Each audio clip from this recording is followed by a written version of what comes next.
हैदराबाद मुक्ति आंदोलन। भारत का हर एक नागरिक, चाहे वो बच्चा हो या बड़ा, स्त्री हो या पुरुष, 15 अगस्त 1947 के दिन से भली भांति परिचित है। उस दिन जहाँ देशवासियों में आज़ादी की बेपनाह खुशी थी, तो वहीं बंटवारे का बेइंतहा दर्द था। और ये दर्द तब और बढ़ गया जब स्वतंत्र होने के बाद भी भारत को यह पता चला कि वह एक राष्ट्र के बजाय स्वतंत्र रियासतों में अब भी बटा हुआ है, जो एक षड्यंत्र के तहत जानबूझकर लॉर्ड लुई माउंटबेटन का किया धरा था, जिससे स्वतंत्र हुए सारे भूखंड खंड खंड में बटे रहे और उनकी आपसी सीमा विवाद वर्षों तक चलती रहे और ये मजबूती से कभी भी खड़े ना हो सकें, जैसे कि आज भारत, पाकिस्तान और बांग्लादेश की स्थिति है। परंतु उन्हें यह कहाँ पता था कि सरदार पटेल लगभग 565 देशी रियासतों को एक दिन भारत में मिलाकर भारत को एक सूत्र में बांध लेंगे और भारत को मौजूदा स्वरूप दे पाएंगे। इसलिए कृतज्ञ राष्ट्र अपने कुशल प्रशासक यानी सरदार वल्लभ भाई पटेल को लौह पुरुष के रूप में आज भी याद करता है। रियासतों का विलय।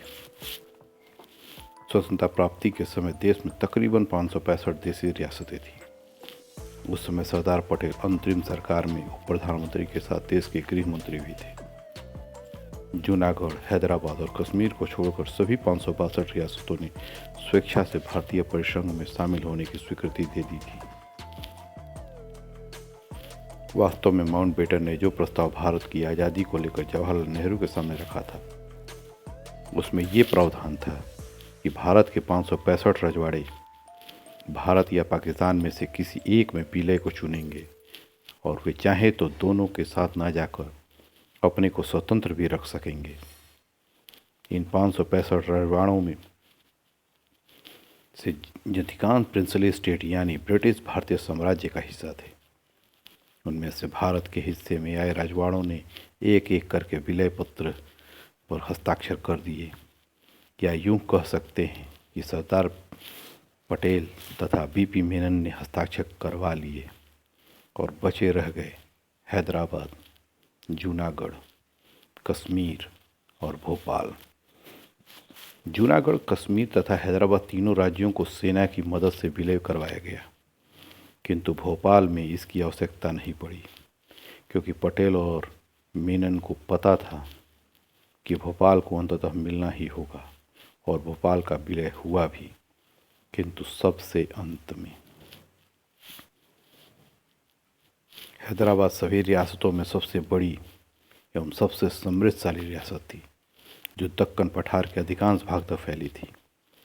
इस रियासत की अधिसंख्य जनसंख्या हिंदू थी, जिस पर एक मुस्लिम शासक निजाम मीर उस्मान अली का शासन था। इसने एक स्वतंत्र राज्य की मांग की एवं भारत में शामिल होने से मना कर दिया।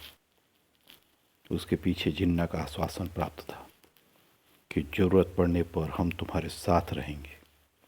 दूसरी तरफ निजाम लगातार यूरोप से हथियारों के आयात को जारी रखे हुए था। इस प्रकार भारत और पटेल की उलझनें लगातार बढ़ती ही जा रही थी। पटेल ने कई बार मध्यस्थों से निवेदन प्रस्ताव भेजा तथा कई बार तो निजाम को धमकियां भी दी, मगर वे सफल न हो सके। परिस्थितियां तब और भी भयावह हो गई जब सशस्त्र कट्टरपंथियों ने हैदराबाद की हिंदू प्रजा पर हिंसक वारदातें शुरू कर दी। अब पटेल के पास कोई चारा नहीं रह गया सिवाय सशस्त्र संघर्ष के, और एक दिन वो समय आ ही गया, यानी 13 सितंबर 1948 को ऑपरेशन पोलो के तहत भारतीय सैनिकों को हैदराबाद भेजा गया। बाकी अगले भाग में। धन्यवाद।